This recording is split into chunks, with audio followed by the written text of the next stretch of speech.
Hammers, part 3. Maintaining your hammer. Yes, hammers need maintenance. They need love too, like anything else. I always subscribe to the idea that you look after your tools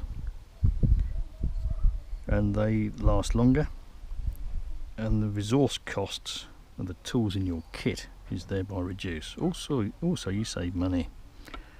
So, looking after your hammer.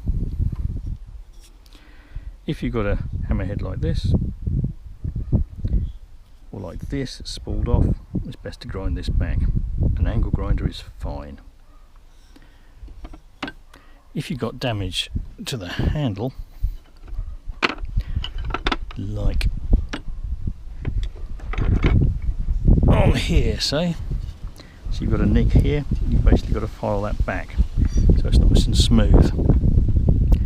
And you can see that on this one, and you can do that with a file, something nice and smooth, so you don't get a sort of raggedy edge, raggedy appearance, because any nick in here is going to act as a stress razor. And you can see where that's been done there. You can use a file, especially a half round file. When you're fitting it, I tend to use one of these, which is a draw knife, and you can see on here, these are the marks of the draw knife, they've got red paint in them, and that's quicker using a file and less ragged than using a surform. And I've shaved this one down to fit my little hands, again with this thing.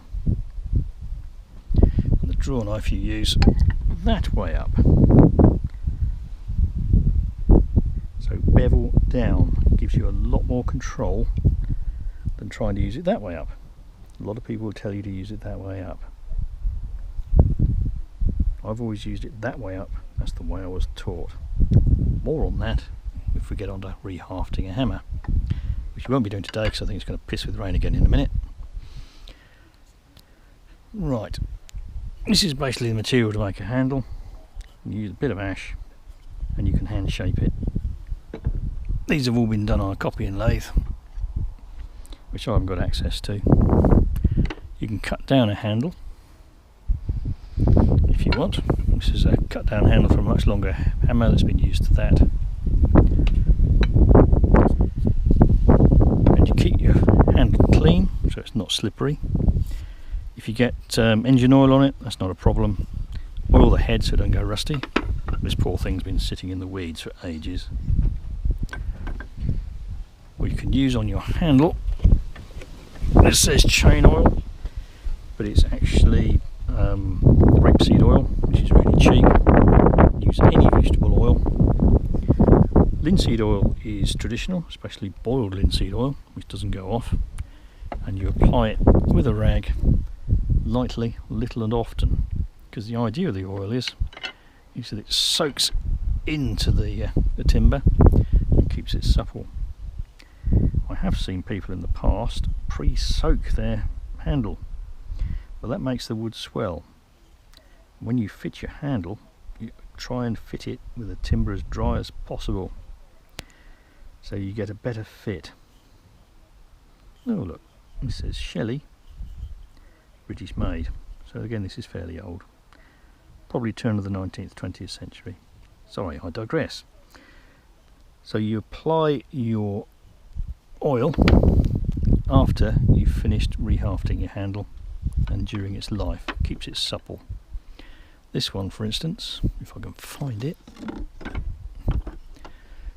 where's it gone? This one has obviously remained supple throughout its life, and you can see the patina on that, and you can also see the patina on this axe. Really smooth. And on this one, this is one I use a lot for splitting. I use this sledge a lot at work for felling trees. You can see the shine on it. That's not because I polished it, basically because I've oiled it, kept it oiled and kept it clean. Also it's your polishing action of your hands. This one's similar. This has had a lot of use. So that is maintaining your hammers. Thank you very much.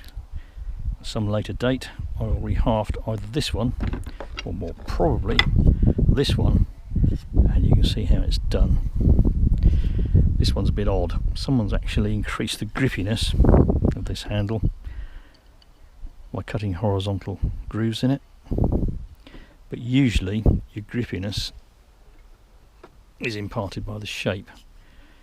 See, this end is longer, is wider, and usually there's a small waist about here where my hand is that allows you to heft it.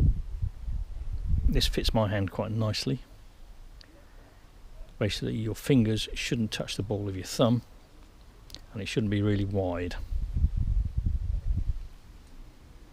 That basically allows you to use the thing without fatigue. So, thank you very much. Hope that was interesting.